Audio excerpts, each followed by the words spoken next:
خۆشەویستانی کورسات نیوز سڵاوتان لێبێ لەگەڵ هاوکارانەمەم شەو بەرنامەی ڕەهەنتان پێشکەشەکەین لە ماوەی ڕابردوودا ژمارەیەک چالاکوان و ڕۆژنامەوان و هاوڵاتی بەیانووی جۆرا و جۆر دەستگیر کرابوون دوای دادگای کردنیان بڕیار بوو بە ئازادکردنی مەرزدار ئازاد بکرێن بەڵام ئازاد نەکراون و ئەمەش کۆی پرۆسەی ئازادی ڕادەربڕینی لارێمی کوردستان خستۆتە ژێر پرسیارەوە بە تایبەتی چەند ڕۆژێکە کەوتونەتە مانگرتنێکی قورس و بەشێکی زۆریان لە دۆخێکی تەندروستی زۆر خراپدان بۆچی هاوڵاتیەکی هەرێمی کوردستان کە بڕیار دراوە ئازادیش بکرێت بەڵام ئازاد ناکرێت بۆچی ئێمە زیندانەکانمان ببێتە شوێنی ڕاگررتنی کوڕان و کچانی ئازادی خواست ئەگەر بیرۆڕاکەی لەگەڵ هێزێکی سەرەکی هەرێمی کوردستان یەکێتی بە یاخود پارتیان هەر هێزێکی تر یەکان گیر نەبێت ئەم شەو لەسەر ئەم پرسە گفتوگۆ ئەەکەین بە میوانداری بەڕێزان بەڕێز زانە تۆفیق پارێزەر و ڕۆژنامەوان سوپاس کاکزانە هەروەها لە سلێمانیەوە ئەیهان سەعید بە سکایپ لەگەڵمانە بێ کە نوێنەری زیندانیانی بادینانە تیمی زیندانیان و هەروەها لە هەولێرەوە بەڕێز شۆڕش کەریم ئەندامی یاخود پارێزەری زیندانیانی باجینان و هەروەها بەدران محێدین ڕۆژنامەوان کاکزانە بۆچی تۆ وەکو پارێزەرێک وەک ڕۆژنامەوانێک و کادرێکی پێشکەوتوی پارتی دموکراتی کوردستان بۆچوونە چیە لەسەرەوەی کە تا ئێستا بوێ ڕای ئەوەی کە بڕیاریش درراوە ئازادبوونی مەرزدار بیانگرێتەوە بەڵام کۆمەڵێک ڕۆڵەی ئەم وڵاتە کەوتونەتە مانگرتنێکەوە کە بەشێکیان نەبورێنەوە بەشێکیان دۆخی تەندروستیان گەیشتۆتە حاڵەتێکی مەترسیدار. بەڵێ پێشێکی سپاس بۆ بەڕێزەکانەیە دیارە ئێمە تۆری بەرنامەکەمان لەسەر ئازادی بیرۆڕایە بێگومان لەسەر عنی تەنیا بەڵێ ئەو زیندانیانە نییە کە ئێستا با بڵێن دەست بەسەرە نیای ژیراون دیارە من ئەتوانم لەسەر دوو تەوەر قسە بکەم تەوەریشان تەوەریکی سیاسیە بەڵێ تەوەریشان تەوەریکی یاساییە طبعا من پارێزەرم من ناتوانم هیچ بڕیارێک لەسەر کەیسەکە بدەم بە مەرجەگە بێت ئەم کەیسە لای من بێت مطالعەم هەبێت لەسەر کەیسەکە بزانم ئەو شروطانی کە پێی دەوترێت با بڵین ئیفراجی شەرتی لەم گیراوانەدا هەیە ئەمە یەک دوو ئایا دادگا بەتەواوەتی بڕیاری ئازادکردنی یا بەراعەتی ئەم برایانیاوە لە ناو زیندانە ئەمانە و کۆمەڵە ڕەگەزی قانونی هەیە بۆ ئەم کەیسە گرنگە طبعا وەکو پارێزەر تۆ بێت ئیطلاعت هەبێت لەسەر کەیسەکە بەداخۆ من بەڕاستیەکەی کێسەکانم نەبینیوە و نازانم با بڵێن قۆناغەکانی لێکۆڵینەوە و دەست بەسەرکردن و قۆناغەکانی ناو دادگایان چی بووە و ئەو ئەقوالانی کاوانداویانە چی بووە و بەرگری کار وەکو پارێزەرەکانیان چ بەرگریشیان کردووە و لە بەرامبەر ئەوەدا با بڵێن حاکم لەوێدا چ بڕیارێکی دا و بە چ مەرجێک و بە چ دلیلێک و بەڵگەیەکە لەبەردەستیانە بۆیە هەنگاو هەڵێنین بۆ بابەتی ئازادی ڕادەربڕین کە گرنگە لای من ئەمە بابەتیشی گرنگە و با بڵێن توخمێکە لە توخمە ئەساسی و گرنگەکانی مەسلەی دیموکراسی و دیموکراتیزەکردنی سیستەمی سیاسی دیارە مەسلەی ئازادی بابەتێکی ڕێژەیە لە وڵاتێکەوە بۆ وڵاتێکی ترە گۆڕێک لە تەنانەت لە شارێکی شەو بۆ شارێکی ترەتوانم بڵم بگۆڕێت بە شێوەیەکی گشتی ئەگەر ئێمە تەقیمێ بکەین هەڵسەگاندنێ بکەین بۆ ئازادی بیر و بۆچوونی سیاسی لە هەرێمی کوردستانە ئەتوانم بڵم تا ڕێژەیەکی باش ئازادیەکی باشەیە بەڵام ئەم ئازادی ئێمە هەتا ئێستا بە پرنسیب نەکراوە و ئەم ئازادی ئێمە جۆرێک لە با بڵێن پاشاگەردانی تێدایە و ئەوەی کە کاری ڕۆژنامە نووس دەکات کاری پرۆفیشناڵ ناکات ڕاستە بەخۆی لە ڕۆژنامە نووس ڕاستە بەخۆی دەڵێت خاوەن قەڵەم بەڵام لە هەمان کاتە هەنێک با بڵێن یاسا و ڕێسا هەیە یاسا و ڕێسای نێودەوڵەتی ژێ لەگەڵیا بەداخۆ بەشێک لە ڕۆژنامەنووسانی ئێمە ئەم زانیاریانە ئەم ئیتیکانیە و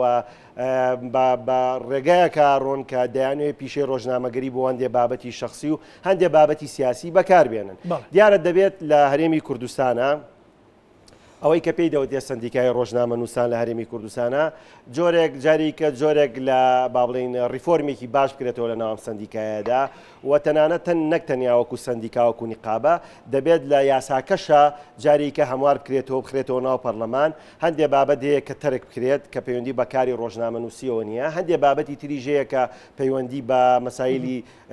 غەرامە و یا عقوبەکانی ئەوانە هەندێک ڕۆژنامە نووسیان کاری ڕۆژنامەوانی تێکەڵە بێ بە کاری کاری سیاسی و ئەجەندای سیاسی. جا من ئەمە لێرە معنی حەدەسێک باس بکەم ڕووداوێک باس بکەم. من پێشەوەی بێمە بەرنامەکەی بەڕێزت با بڵین گەڕانێکم کرد. تەسەورەکەی لە وڵاتیشی وەکو فەڕەنسا لە وڵاتیشی وەکو بەلجیکا کەوانە قمەی دیموکراسین و ڕۆژنامەنووس کاری تەواوی خۆیەکە کاری پرۆفیشناڵی خۆیەکە لە وڵاتانەدا سەیری ڕێژەی ئەندامانی ڕۆژنامەنووسانم کرد لە سندیکا نیقابیەکانی ئەوێدا کە وەکو سندیکای ڕۆژنامەنووسانی ئەوێ و ئەندامی سندیکای باڵێن ڕۆژنامەنووسانی ئەوروپی سەیرم کرد لە وڵاتیشی وەکو بەلجیکادا نزیکەی 700 ڕۆژنامەنووسەیە بەمەرجێک ئەم وڵاتە وڵاتێکی سربەخۆیە لە ڕووی نظامی سیاسی و زۆر دیموکراسیە لە قیمۆ تۆپی دەسەڵاتی دیموکراسیایە و لە هەمان کاتیشا با بڵین پایتەختی یەکێتی ئەوروپادا لەوێ 700 ڕۆژنامەنووسەیە کە کاری ڕۆژنامەنووسەکەن لە هەرێمێکی وەکو ئێمە کە هەرێمی کوردستانە ئێمە لاانە 3 ملیۆن 4 ملیۆنی مندا دیاهینی ئەحسایی تاوا نییە سندیکایەکمانێ نای سندیکای ڕۆژنامەنووسانە لەوێدا ئێمە نزیکەی زیاتر لە 5,000 ڕۆژنامەنووسمانەیە بەداخەوەڵێم کاری ڕۆژنامەنووسی لە هەرێمی کوردستانە وەکو بازاری شێواوی لێ هاتووە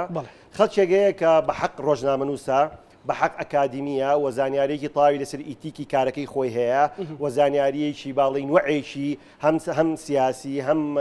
قانونی هەم لە کارەکەی خۆیان توانایەکی باشی هەیە و بارگراوندێکی باشی هەیە و خاوەن قەڵەمێکی باشە و دەزانێت چۆن ئەم بابەتانە لە کاتی خۆیان ممارەسە بکات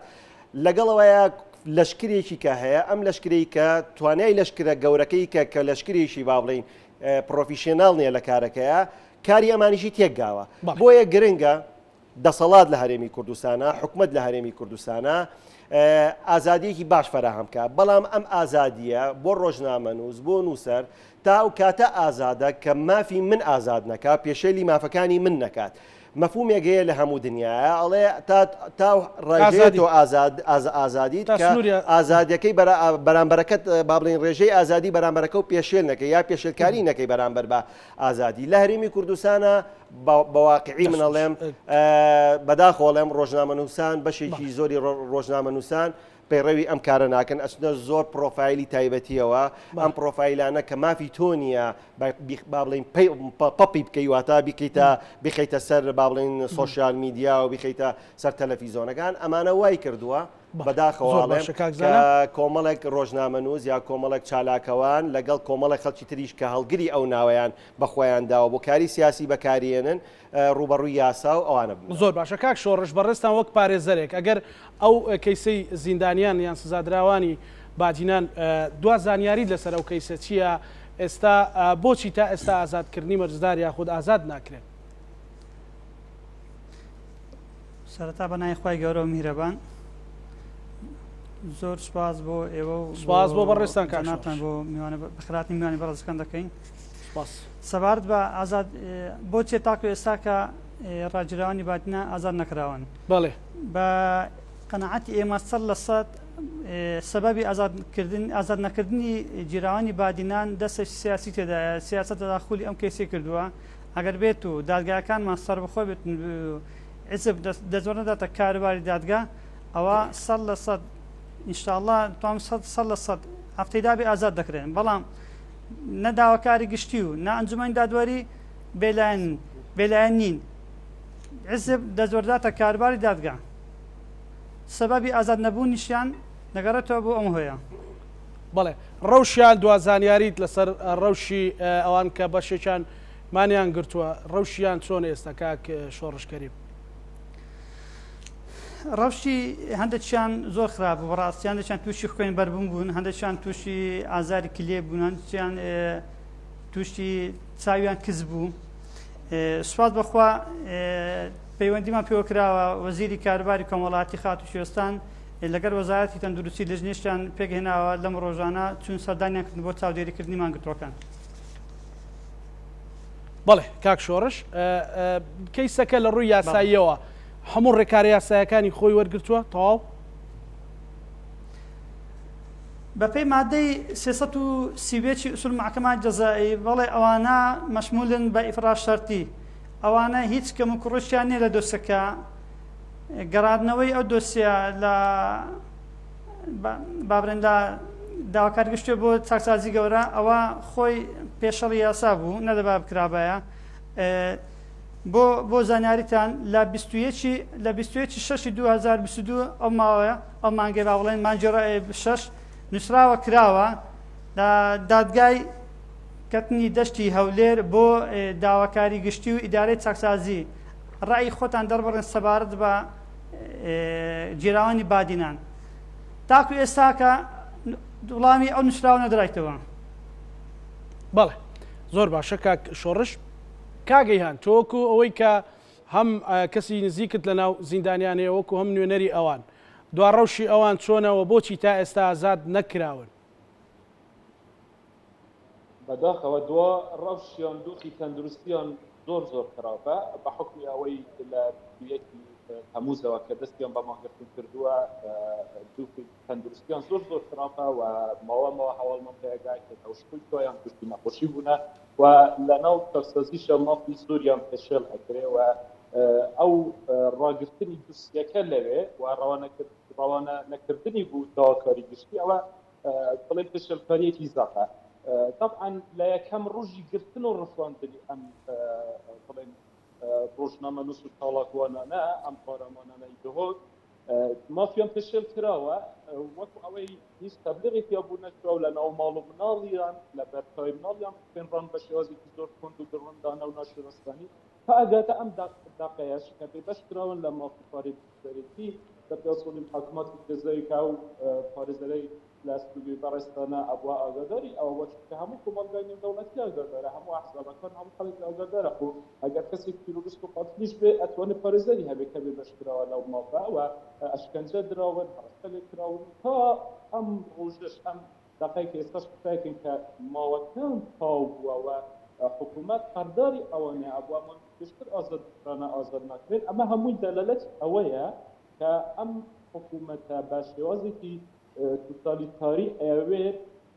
پێواژوویەکی یعنی کۆمەلگای ترس بەڕێوە باوە ئێمە لێرە خوشحاڵین و سەرمان بەرزە بە کەسوکارەکانمانەوە لەلایەک تریشە خوشحاڵین کە ئەم کابینەیە کە سەرەتا پێی هاتووە کابینەی ترس و تووقاندن بوو و سەرۆکی ئەنجومەنی وەزیران ڕووی ڕاستەقینەی خۆی بوو ناوخۆ و دەرەوە کۆمەلگای نێودەوڵەتی نیشاندا چاوەڕێی ئەومانە کرد بە هەندێ سیما و جوانکاری دیموکراسی دیسان خۆی چلین بکەن لای خەڵک بەڵام باش بوو حقیقەتی خۆی دەرخست کە چێش لە ئازاردان و چێش لە برسیکردن و ڕاگرتنی خەڵک ئەبینێ ئەمەش پێم وایە ئەمە تووشی نەخۆشی سادیزم بوونە یعنی چێش لەم ئازارانە ئەبینن و هەروەسا ئەم دووسیە کە سمعەی هەرێمی ناشرین کردووە ڕاستە پارتی دیموکراتی کوردستان پێشێلکاری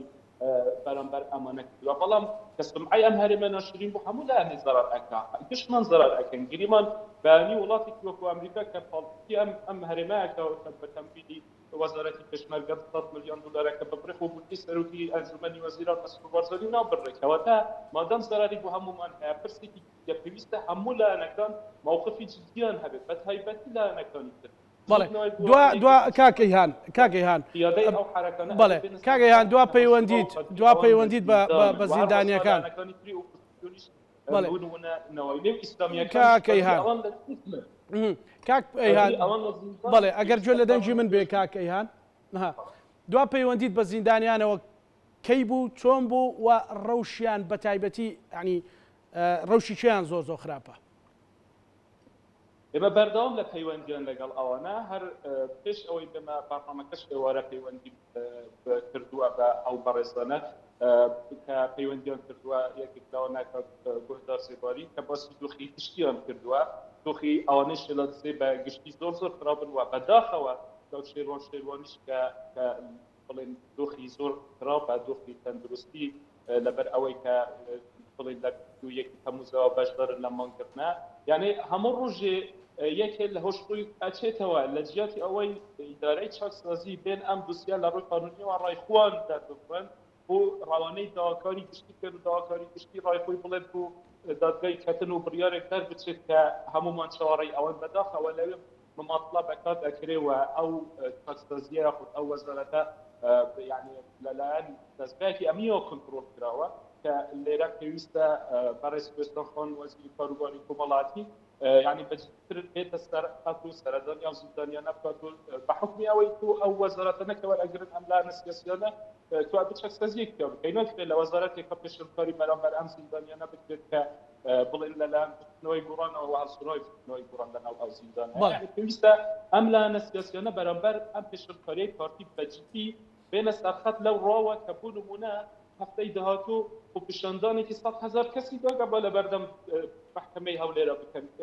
پیش حس بیشترکی خوب که بشیکان لو بستن بشیکان دا سالات بو وفام بو قدرکانی کوانیا بونا انا ترخط بجدی خوب پیشاندانی گوره بکن اما دو دوش یا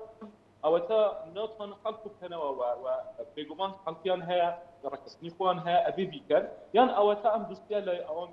گرگنیا ثانية لا شرشيوي بياننامه لسر ورقه أي كان هاتشان برلمانتراني برسله أو فراكسيوني كباسم كردن گشتیان لا قرآن و یکی اپوزیسیون آنه راست ما بزرگ جدی آنان و بالام ام پرسه بای اوانیتیا اوانه پیشل کاری گورک و بای اوانیتیا یکی قرآن لحکومت بکشینه بای اوانیتیا اپوزیسیون و پیشاندانی زور گورک هو یکی ویسته با پارتی بلک ستوب یعنی تو ناکره بپی الف بای دموکراسیش به حکمی دورينا لكمينا بارتي ديمقراطي كردستان لكوتا الجارتنا مصادي خلقشي بين خلقشي بدسنا هنا والشرعيه دي خلق بنيه هديد بم شوازه تون دا برامبال خلق را وستي مش اويا كباديدان بعد نفوذي بارتي ديمقراطي كردستان بله كاغيهان بله ناتواني لبر اوي بادينان بارتيان ولا كنت هالجار التصويحات زادين جان كم تبلغ حالتي بادنام كان وتصوب بله كاغيهان گفتگوی زیاترەکەین بەڵێ سپاس ئەگەڕێ مۆلات کاک بەدرانتۆ کۆ ڕۆژنامەوانێک ئەوکو ڕۆژنامە نووسێک ینی ڕەوشی ئازادی ڕادەربڕین و ئەو پێت وایە ئەو سزادراوانەیە ئەو زیندانیانەی باجینان کەیسەکە تێکەڵ کراوە بە کەیسێکی سیاسیان فعلەن لەسەر ئازادی ڕۆژنامەگەریە و ڕەوشی ئازادی ڕۆژنامەوانی چۆن نەبینی سلااو کاک زانا سلااو لە تۆ لە میوانەکانت لە بینەرانی کورسات نیوز لە ڕاستیدا ئەوەی ئەمڕۆ لە دۆخ لە کوردستان لە پایتەخت ڕوودەدا یعنی تا بڵێن دۆخەکی زۆر خراپە بۆ نەک هەر بۆ ڕۆژنامە نووسان بۆ مافی ئازادی تاک بۆ ئازادی ڕادەربڕین بۆ ئازادی بیر بۆ ئازادی ئەوەی کە تۆ فکرێک تێ جیاوازە ئەوەی ئەمە دەبینین لە ڕاستیدا بەپێی هەموو دابودنێتێکی بەپێی هەموو یاسایەک بەپێی هەموو ڕێسایەک بەپێی هەموو عرفێک ئەوەی ئێمە لە هەرێم دەیبینین لەو پەڕی خراپیە ماوەی ڕابردوو ساڵانی ڕابردوو تا حەدی خراپ بوو بەڵام ئێستا زۆر خراپترە ینی ئەگەر ئێمە بەپێی مادەکانی 1 و 10 مافی مرۆڤی جیهانی سەیری ڕۆژی کوردستان بکەین یعنی دەسەڵاتدارانی هەرێم دادگای هەرێم خۆی هەنگاو دەنێ بۆ ئەوەی هەرێمی کوردستان بکەوێتە لیستی ڕەش وەکو ئەو وڵاتانەی کە تەواو مافی ئازادی ڕادەربڕینی تاک پێشێل دەکەن ئەوەی لە کوردستان ڕوودەدا بڕوا بکە مامۆستازانە لە هیچ شوێنێک یعنی ئێمە ئەگەر لەگەی وڵاتانی ئیقلیمی لەگە وڵاتانی دەوروبەر بەراورد بکەین یعنی هێشتان ئەوان لە ئێمە باشترن ینی من نمونەیەکت بۆ دێنمەوە مامۆستازانە لە هەموو حکومەتێکی دیکتاتۆر لە هەموو دەسەڵاتێک لە هەموو سیستەمێکی تاگڕە و چەند ڕۆژنامەنووسێک چەند قەڵەمێک چەند کەسێک وەکو فەیک نیشانەدا بەناوی ئازادی و بەناوی مافی سەربەخۆبوون قسە بکەن هیچ نەبێ فەیسێک بە زیانی دەرەوە پیشان بدەن کە ئەم حکومەتە بەو شێوە دیکتاتۆر نییە حکومەتی هەرێم ئەوەشی نەهێشتێتەوە یعنی ئەگەر زیندانیانی بادینان بەراورد بکەین کاکزانە ئێمە لە سندیکای ڕۆژنامە نووسانی کوردستان کە مادەیەکە لە پەرلەمانی کوردستان دەرچووە مادەی 35 ساڵی 2007 مادەی وەرگیانی بە هەموو قەنەعاتێک و بە هەموو پێوەرێک بەرگی لە ڕۆژنامە نووس دەکات ئێمە لێرە ڕۆژنامە نووسمان ئەژیرێ بۆ ئەوەی کە نەرێن لەسەر مافی ئازادی ڕادەربڕینە نەڕێن لەسەر مافی بیر و ڕایە نەڕێن لەسەر مافی قسەکردنە لەسەر داواکردنی مافی حەقی خۆت تۆمەتی جاسووسی و تۆمەتی زۆر بێبنەما ئەخەنە پاڵ ڕۆژنامە نووس یعنی نەزانم دەسەڵاتدارانی هەرێم با ئێمە هەر زەقی نەکەینەوە لە ڕاستی هەر لە سەرۆکی حکوومەت خۆی یەکێتی و بزنەوەی گۆڕانیش بەشدارن لەو حکوومەتە هیچ پێوەرێکیان نێشتۆتەوە بۆ ئەوەی کە تاک ئازاد بێ ئاخر ئەگەر ئێمە بەراورد بکەین بەو سەردەمە مۆدێرنا مافی ڕێگەنەدان بە مافی ئازادی چیناتی دروست دەکات لە هەر شوێنێک چیناتی دروست بوو کۆمەلگا بەرەو دواوە گەڕێتەوە یعنی من ئەگەر نێم داوای مافی خۆم نەکەم بەیانی طبقەی وەسەط نامێنێ ئەوەی دەمێنێت طبقەیەک لەسەرەوە طبقەیەک لە خوارەوە بۆیە ئەوەی ئێستا خەریکە لە باشوور لە کوردستان بەو شێوە هەنگاو دەنێ تا حەدێکی باش بۆیان چۆتە سەر لەبەرەوەی لە بادینان بە ڕێژێکی کەم کۆمەڵە ڕۆژنامە نووسێکی بوێر کە ئەو نەعەدالەتی کۆمەڵایەتی نەعەدالەتی سیاسی نەعەدالەتی یاساییان قبول ناکرد ئێستا ئەبینین ئەنجامەکەی لێکێ بەداخەوە کۆمەڵێک هاوڕێی جوانمان ئێستا لە زیندان هەمووی مافی یعنی هیچ مافێکی پارێزی نییە هەمووی مانی گرتووە لەوەی کە یعنی نازانم درێم بەرەو مردن دەڕۆن بەداخەوە یعنی من مامۆستا شیوان هاوڕێمان شێروان شێروانی هاوڕێمان گۆدار یعنی کە ئەبینین بەو شێوە دۆخیان بەو شێوەیە حکوومەتی هەرێم بەو پەڕی بێباچیتی یعنی کاک زانە ئەو دەسەڵاتانەی هەرێم ینی لە سەرۆک وەزیرانەوە لە داواکاری گشتیەوە لە سەرۆکی دادگاکانەوە هیچ شارەزایەکی ئەویان نییە زیندان کاتێک مانەگرێ ئەگەر زیندان لە زیندان بمرێ چ پەلێکی ڕەشە بۆ ئەو سیستەما چ پەلێکی ڕەشە بۆ ئەو حکوومەتە یعنی ئێمە دوو وڵاتمان زیرانەکە سەرزان و برزامان ئەوەیە کە ئەوانە دیکتاتۆرن ئەوانە مافی ئازادیان پێشە کردیا بە هیچ شێوەیەک نایە لە زیندان مان بگرێ بە هەموو هێزی خۆیان قەنعاتی پێدەنی مانەکەی بشتێنێ ئەگەر نەگەنە هیچ نقطەیەک نەگەنە هیچ خاڵێک ئازادیەکەن ئەوانەی ئێمە هەر زۆر بێ باکەن آخر بێ ئاگان لەوەی ئەگەر زیندان لە زیندانی بەهۆی ماگرتنەوە بمرێ لە کۆمەگەی نێودەوڵەتی بەپێی یاسا نێودەوڵەتیەکان چ لە کێشی ڕەش ئەنووسێ بە سەرۆکی حکوومەتەوە ئەنووسێ بە وەزیری دادەوە ئەنووسێ بە داواکاری گشتیەوە یعنی کاکزانە بڕوا بکە ئێمە لە نزیکەوە ئاگاداری دۆخی زیندانیانی ئێمە ئاگاداری دۆخی ئازادی ڕادەبڕینی باشە بەڵام کاک بەدران بۆچی وەتا ڕەخناگیرێ لە بەرنامە تەلەڤیزیۆنیەکانە ڕوبەڕوو گفتوگۆیە سەو بەرنامە ئێمە ڕاست و خۆیە مەسەلەن بۆچی پێ دوایە ئازادی ڕادەبڕینی کاکزانە بڕوا بکە ئەگەر ئێستا ناو مۆبایلەکەی خۆم پێ پیشان بدەم چ هەڕەشێک یعنی من نمونەیەکی زۆر بەسیتت بۆ دێمەوە لە ماوەی ڕابردوو کە ڕژێمی تورکیا ناوچەی زاخۆی بۆمباران کردبوو کۆمەڵێک ڕۆژنامەنووس و چالاکوان لە هەورێر لە پارچی شانەدەر گربوونەیەک بوون یعنی ئەبێ دەسەڵاتداری ئەو شارە مەمنونی ئێمە بن کە خۆیان جورئەت ناکەن بەیاننامەیەکی تون دەکەن ئێمە هاتوینە شەقام داوای سەروەریەک ئەەکەین کە هەرێمی کوردستان سەروەریەکەی پارێزراو بێ ئێستاش هاوڕێکمان لە زیندانێت ئەو دقی قسە لەگەتەوەکەم هاوڕێمان هۆگر لە زیندانە لەبەرەوەی هاتوتە شەقام دژی بردمانی تورکیا من خۆمەکو ڕۆژنامە نووسێک کاک زانە یعنی ئەندامی سندیکای ڕۆژنامە نووسانی کوردستانم بڕوادەکەی کۆمەڵێک بەڵتەچیان هێنابوو یعنی ئەوەندەیان جوێن و سوکایەتیدا ئەوەندەیان جوێن و سوکایەتیدا یعنی ئینسان بە مرۆڤایەتی خۆی شەرم دەکاتن تۆ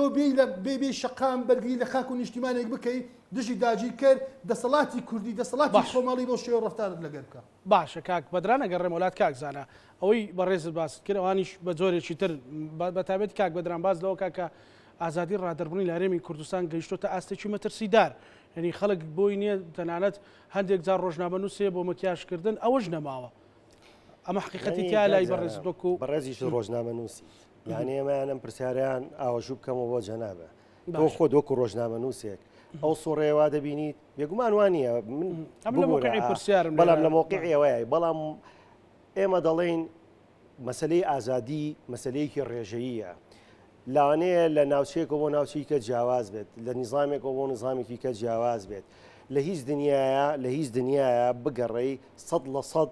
ئازادی ڕادەربڕین لە هیچ شوێنێکانیە کام وڵاتی کە تۆڵی تۆپی دیموکراسین بە 100% ئازادی نییە بۆ جۆرەی کە تۆ تەسەورات و خەیاڵات و خەیاڵپڵایی پیا بکەیت تۆمێک دوو من سەرەتا لە پرسیارەکە یەکەم جارە کە بەڕێزت کردت ئاماژەم بە کۆمەڵک بابەت کرد یەکێک لەوانە ئێمە لە هەرێمی کوردستانە ڕۆژنامە نووسمان هەیە نووسەرمان هەیە خەڵکێکمان هەیە لە مەجای ڕاگەاندنا و ڕێگەاندکارە ئیشەکات بەڵام ئێمە کێشەیەکمان هەیە لە مەفهومەکە تێ نەگەیشتوونە تا ئێستا لە مەفهومە قانونەکەی تێ نەگەیشتوین لە مەفهومە کارەکەی وەکو پیشە تێ نەگەیشتوین من ڕێگا بە تۆ نایان بی باسیشتە شخصیەکانی من بکەیت و بڵێ ئەمە کاری ڕۆژنامە نووسێ من ڕێگا بە تۆ نایان باسی ئەوە بکەی کە با بڵێنەوەی پێی دەوترێت لە چوارچەوەیەکە ئاسایشی نەتەوەی هەرێمی کوردستان بخەیتە خەتەرە و تەجەسوس بۆ کۆمەڵە کۆمەڵک وڵاتی تر بکەیت و تۆ بڵێ وەڵام من مادەم ڕۆژنامە نووسم کەواتە نابێت دەستگاکانی تەنفیزی ڕوبەڕووی من بنەوە محکەمە ڕوبەڕووی من بێتەوە دادگا ڕوبەڕووی هەیە لە هەرێمی کوردستان چی مەسەلەن بە کاری جاسوسی کرد بێت بارمەتی من مقاڵتەعام نەکردی هاوڕێ لە هەرێمی کوردستانە بێگومان هەموو شتێک لە هەموو وڵاتێکدا لە هەموو وڵاتێکدا نەیار هەیە ڕۆژنامە نووس هەیە نووسەر هەیە ڕۆشنبیر هەیە کاری جاسوسیەکە بۆ وڵاتی شیقلیمی ئیژەکە بۆ دەستگایکی معەیەنی ئیژەکات ئەمانە دەبێت ڕوبەڕووی دادگا بکرێت لە هەرێمی کوردستانی بێگومان هەیە لە هەموو شوێنێکە هەیە لە هەرێمی کوردستانە هەیە لە دەرەوەی هەرێمی کوردستانە هەیە یەک ئەم هەرێمە هەرێمیەکە ڕاستە لە ڕووی قانونیەوە وەکو دیفاکتۆیەک لە ڕووی قانونیەوە لە ڕووی سیاسیەوە پێگەی خۆی هەیە بەڵام هەموو چواردەورەکەی پڕە لە دوژمن چ لە عێراقەوە چ لە وڵاتە ئیقلیمیەکانەوە چ لە دەیا شوێنیکەوە بێگومان ئەم جۆرە ڕۆژنامە نووسانە دروزە بن ئەم جۆرە نووسەرانە دروزە بن ئەم جۆرە سیاسیانە دروزە بن من طبعا لە بینی دوو چوارچێوەیە قساکەمەوە ئەم بابەتەی من ئاراستە نییە بۆ گروپێکی معەیەن ئێستا لە زیندانا بن یا لە زیندانانە بن من بە شێوەیەکی گشتی قساکەم لە هەرێمی کوردستانە بڵێ لە هەرێمی کوردستانە ڕۆژنامە نووسێ کارەکەی خۆی نازانێت لە هەرێمی کوردستانە خەڵکێ کادری سیاسیە کادری سیاسی نازانێت من قاطعام نەکردم جۆم لێگرتی فەرزە لەسەری جۆ بگری بەدڵ نییە بەرنامەکە بەجێڵە بڕۆ دەرەوە فەرزە لەسەری جۆ بگری من جۆم لێگرتی تا تەواو ڕۆیشتن ئێوە 75 ساڵە بەسخەری ڕۆیشتن قوربان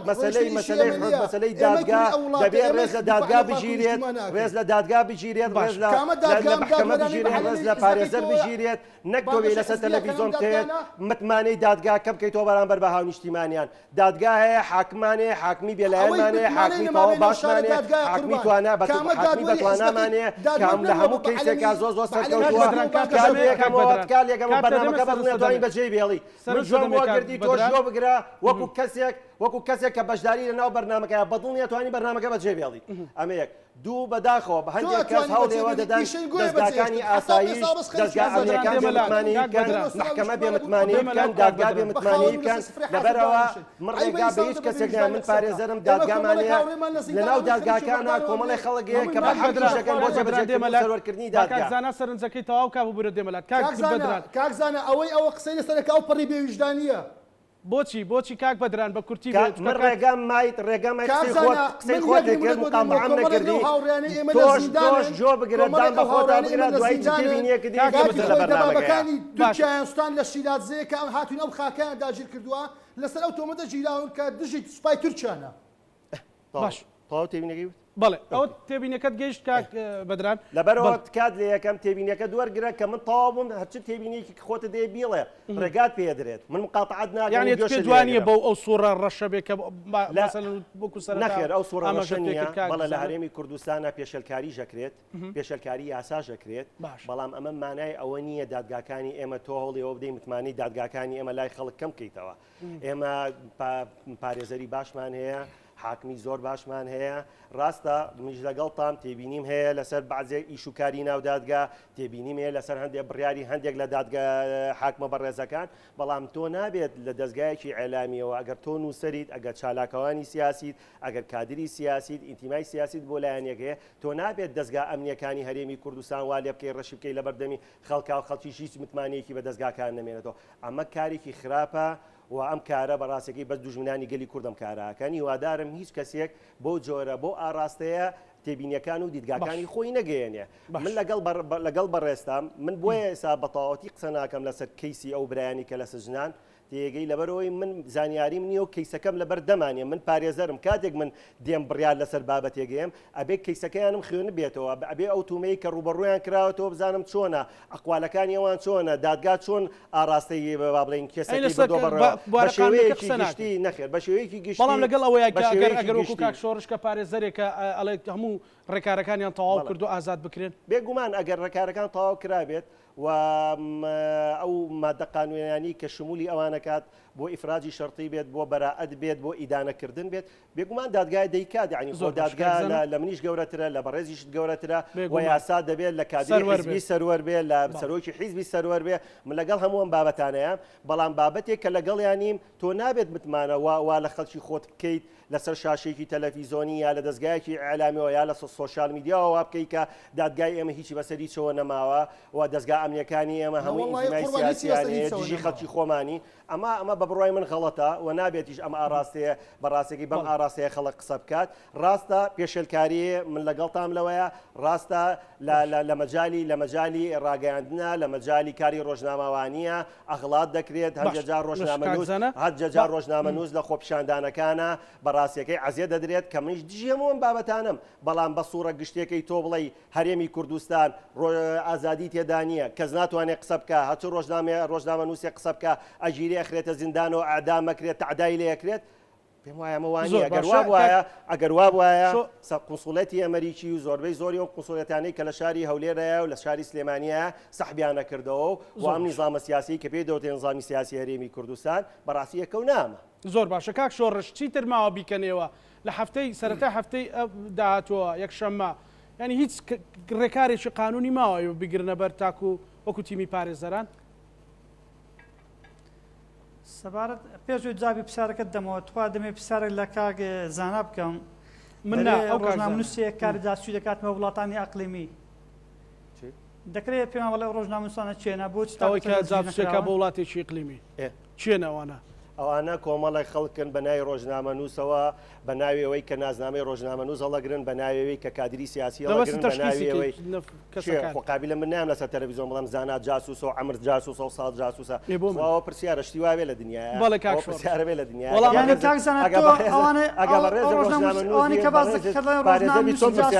وڵاتانی ئەقلیمی مقارنەیان دەکەی لەگەڵ برادران شێوانی برادرانی تر ئەوان مقارنەکەی لەگەڵەوانەی کە جاسووسنەوانێکی ئێستا باسییانەکە من دووبارەیەکەمەوە سێبارەیەکەمەوە هیوادارم لە مەفهومەکەم تێبگەیت بەڕێزت پارێزەری و گرنگە بەڕێزت لەم مەفهومە تێبگەی ئەم مەفهومێکی قانونیە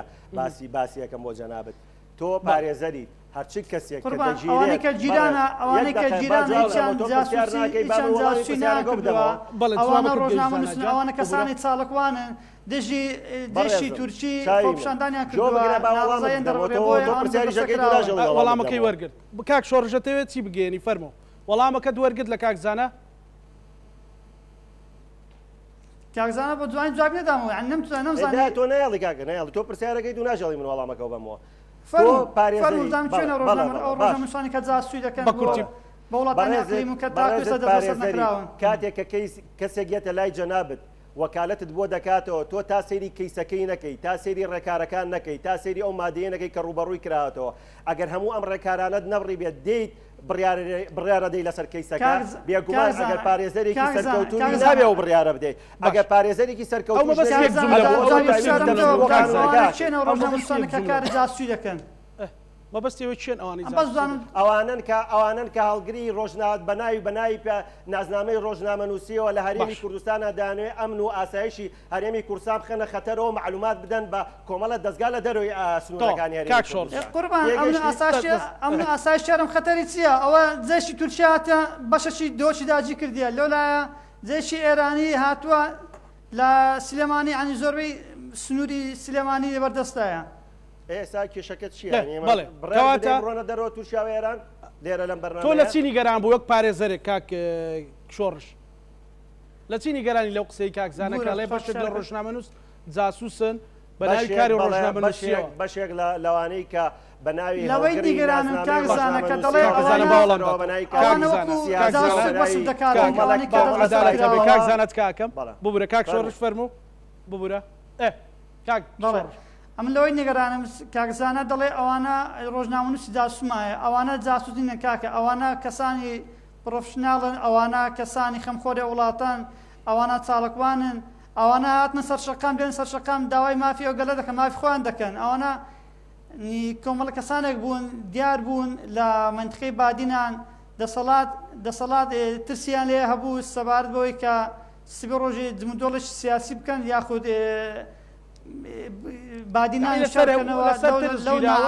ئەوەی بە دوواداچوون بە پارێزەرێک ئەوان تەنها لەسەر ئەوەی کە ترسە بۆ لێیان لە هەنگاوەکان و جموزۆڵەکانیان دەستگیر کراون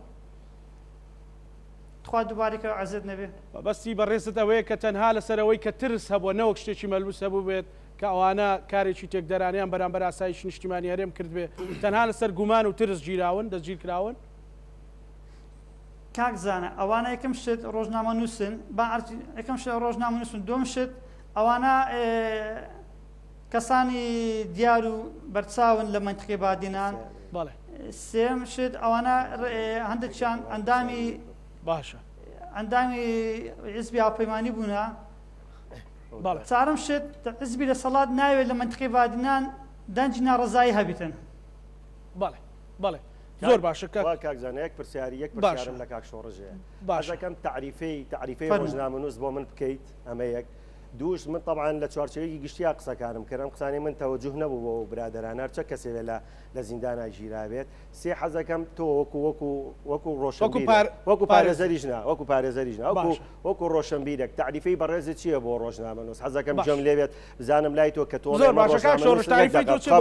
بایارمەتیگاتەوام نەبوو پرسیارەکە یعنی تۆ دەڵێ ئەوە ڕۆژنامەنووس بووە لە تەنیشەوەی شەوەڵی ئینتیمایان هەبووە لە گروپێکی سیاسیای ئیشیان کردووە ئەمە دوو بابەتی یەک دقە دوو بابەتی زۆر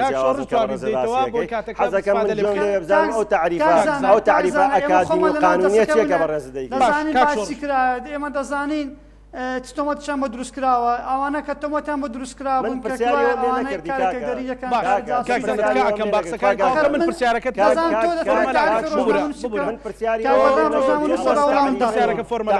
کاک شۆڕش ئەوە تعریفەی ڕۆژنامەنووسمان بە کورتی بۆ ناڵم سین و ساڵ لەسەر چی ژیراوە ڕۆژنامەنووسیاننا باشە فەرموو کاک شۆڕش ئەگەر وەڵامی بدەیتەوە نیەتی وەڵامی ڕۆ سەر بابەتیشکە باشتر باشە چوو مەزانم کە نایبێت کاک شۆڕش قوربان باش تێ دەکەم بەڵام تۆ تێناگەی من پرسیارە لێ یەکەم برا ئەڵێ تعریفەی ڕۆژنامەنووس ئەو ئیسرارەکان لەسەر وەڵامە کە ڕۆژنامەنووسی داسوولێک ناکەی ڕۆژنامەنووسی کە باس بەڵێ کاک زاندەم باش نایەت خوا کاک شۆڕش کاکزانە ئیسرارەکە لەسەر وەڵامی بدەیتەوە لەسەرەوەی لای تۆ تعریفی ڕۆژنامەنووسیە پێناسەی ڕۆژنامەنووسیە ڕۆژنامەنووسێک ئەو کەسەیە کە شتەکان بە جوانی ڕوون دەکاتەوە بۆ ڕاگەاندن لایانی باش فراکەکەی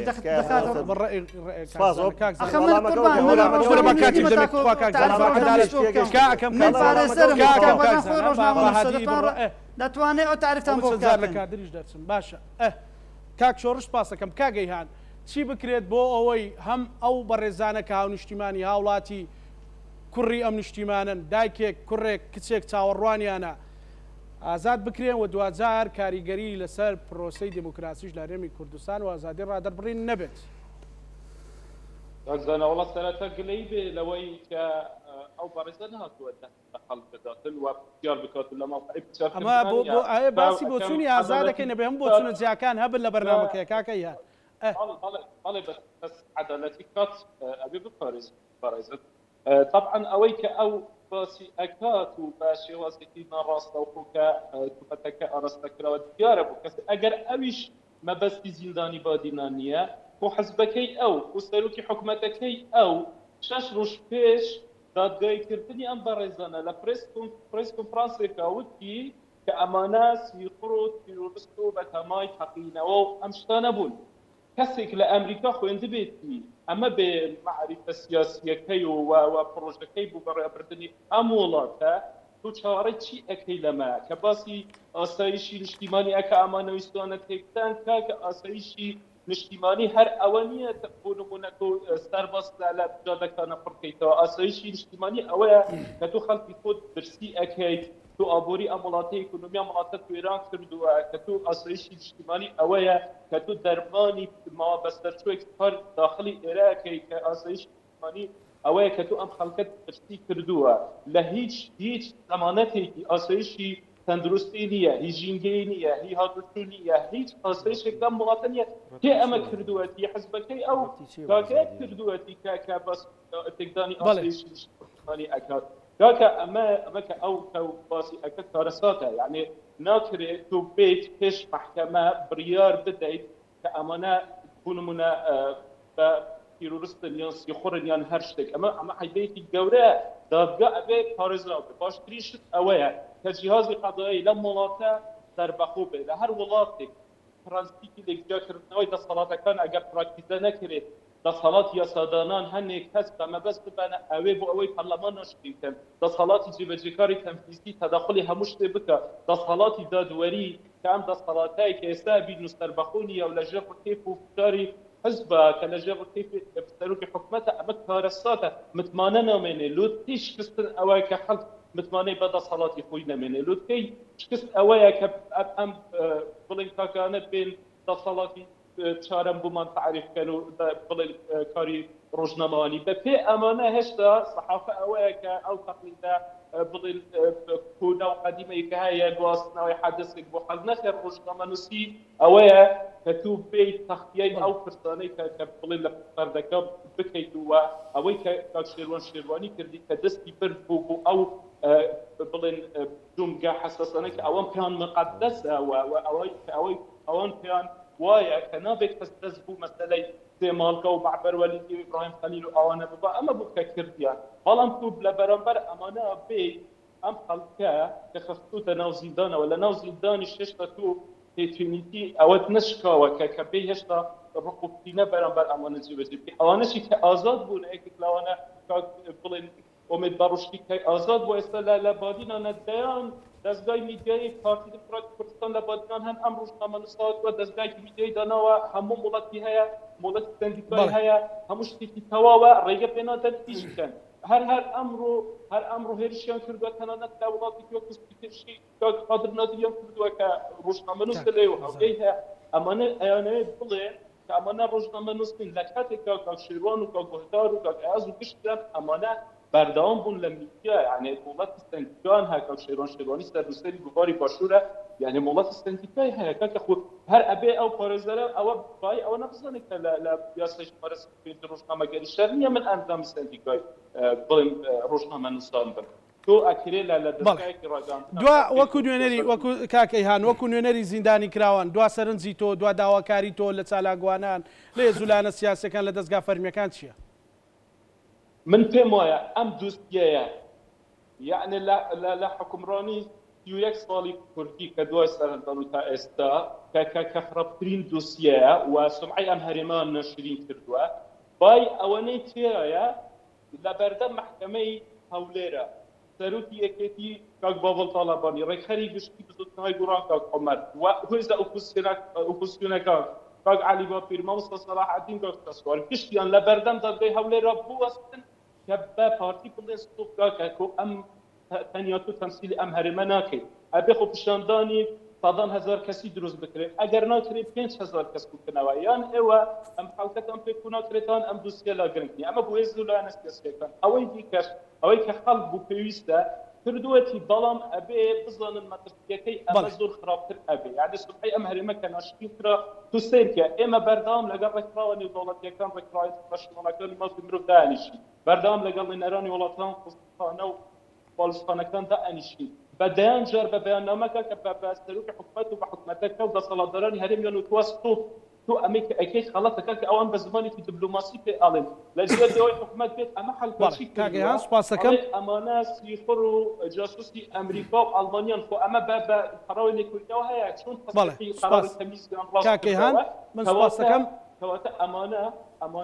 ام هرمه برا افاريق دخرا من لجياتي مسرور بارزاني بم ديم ام کسانی که ابهانیان داوا بم 16 مملکت و راپورت ساخته و درو حوالگیان بود درست کردون که بم 16 خلق بدنگ اکی من لجیات یا بم سرته او روشکار امیانه کورس دادم سپاس کاک ایهان سپاس کم کاک بدران بشک لکاتک لگفتگوکا رویش بلام دوازار بيت شي بكريت بو ويهم اوانيش با كسوكاريان شاد ببنو وهم بتوانين سمعي ديمقراطي لاري من كردستان لكدار ربيت كاكزانا بوغرانوي سمعي ديمقراطي لا هريمي كردستان بيمواني دسلادراني هريم تبا دسلاتي زيبا زيكار تبا دسلاتي يا سادانان لخمي او بسمعه بقرنوا دبروي اوان هم قناغان دبرن كحكومتي هريم برو لبلاك ليز دبا لكم وغير دولتي لا انجمني اسايش لا همو رخراوكاني ما في مروف اوانيز باچن يبوي كحكومتا بخوێنی هەزاران شەهید بخوێنی ئەنفال بخوێنی هەڵەبجە دروست بووە وەکو ئەوەی برێت چاوەڕێی کاتەکە بکەن کاتەکەیان تەواو بیت و بڕۆن ئەگەرنا ئەوەی ئەوانە دەیکەن ڕۆژانە ئێمە ئەیبینین شەوانە ئەیبینین بەرامبەر دەرحەق بە خەرکی کوردستان یعنی من یعنی تایبەتی کەم لەسەر دۆخی زیندانیانی بادینان کاکزانە پێم وایە دۆخی زیندانانی بادینان لە هەموو شتێک دەرچووە لە عرف لە یاسا لە سیاسی لە عشای بووە بە عقدەیەک بۆ دەسەڵات کە جاران بە ئێمەیانە گوت بادینان کەس ناڕازی نیە لە بادینان هەمووی پێرفێکت کێشەی نیە بەڵام کاتێک کۆمەڵی گەنجێکی گوێر کۆمەڵی ڕۆژنامە نووسێکی ئازا کۆمەڵی مرۆڤی خاوەن ویژدان لەسەر مافی خۆیان لەسەر مافی تەواوی خەڵکی بادینان لەسەر داگیرکردنی زەوی و زاری بادینان دێنە جواب تووشی شۆک بوون لە بۆی قەت قەنەعەتیان نەبوو ڕۆژێک کۆمەڵی گەنجێک بەو شێوە دروستە بێ ئێمە زۆر جار ئامۆژگاری دەسەڵاتەمان کردیە بەڵام بێسوودە لە بۆی کاتێک ویدادیان تیرۆر کرد گوتمان ئێوەی ویدادێک تیرۆرەکەن هەزاران ویداد لەو بادینان دروستە بێ چۆن کاتی خۆی سەردەشتیان لە هەولێر تیرۆر کرد هەزاران سەردەشت لە هەولێر دروست بۆتەوە من زۆرم پێسەیدا کاکزانە بەڕاستی یعنی من هەستم کرد لە بەرنامەکە کەمێک گرژی و هەڵچۆن دروست بوو یعنی با ئەو گلەیە لە کورسات نیوز بێ کە ڕاستەوخۆ بەرنامەیەک لەوانی مەسافێکی زۆر بخایەنێ لەسەری کەسێک بێنتە سەر شاشە بە هەموو بەو پەڕی بێویژدانیەوە بە کەسێک بڵێ جاسوس کە بەرگری لە موچەکەی ئەوەکە بەرگری لە موچەکەی کەسوکاری ئەوەکە بە کەسێک برێ جاسوس کە حیزبەکەی ئەو ناتوانێت بەرامبەر هێزی نار یەک واو برێ ڕۆژنامە نووسێکی بادینان ئازادی بیرۆڕاقبوڵکەی و کورسات نیوزکاکە وشە ناوێرێ بەرگری لەم خاک و نیشتیمانە بکە ڕۆژنامە نووسێک ئامادەیە خۆی بە قوربانی بکە کەچی هاتووە بە ڕۆژنامە نووسەرێ بە ڕۆژنامە نووسەری جاسوس بەڕاستی حەقوایە پێداچینەوە بۆ بکەن چێ دێنە سەر شاشە کە بیرۆبۆچوون ئازادە ئێمە باسی ڕای ئازا دەکەین کاتەکەم تەواو بووە ببورە نامەوێت گفتوگۆکە وای لێ بێتەوە کاک بەدرا بەلای ڕۆژنامە نووسەوە تۆی کێشی لەوانەی کە بەناوی ڕۆژنامە نووسە ببورە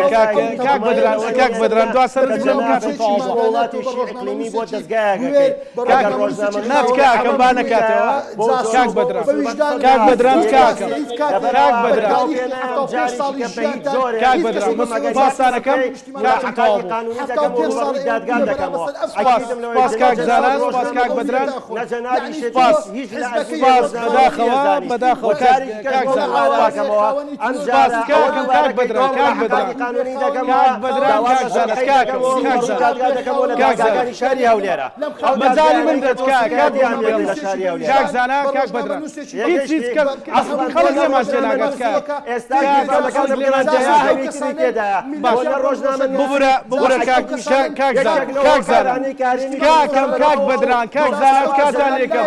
پەیامەکە ناگات پەیامەکە ناگات پەیامەکە ناگات زانە کاک زانە پەیامەکە ناگات کاک زانان سپاس بۆ کاک زانان تۆفیق پارێزەر و ڕۆژنامە نووس سپاس بۆ کاک بەدران ڕۆژنامەوان سپاس بۆ بەڕێز کاک شۆڕشکەریم پارێزەر سپاس بۆ کاک ئەیهان سەعید پێمان ناخۆشەکە گفتوگۆکە گاتەوە ئاستە بەڵام دیارە خەلەلی گەورە هەیە لە هەر شوێنێک خەلەلی گەورە بوو تووڕەبوون دروستە بێ پێویستە هەمومان بە هەر بیر و بۆچوونێکین بکرێت کە دانیشتنێک بە ئارامی گفتوگۆ بکرێت بۆ ئەوەی بگەینە ڕێگە چارەسەر چکە و نیشتیمانی هەمومانە لە زاخۆ تاکو خانەقین لە هەر شوێنێک برینێکە بە برینی هەموو کوردێکە بۆیە با هەموو بیر و بۆچوونەکان قسە بکەن بەڵام دوزار بگەینە دەرەنجامێک ڕەهەند پێشکەش کرا ئێوەش خواتان لەگەڵ ئەمانەتی خوا.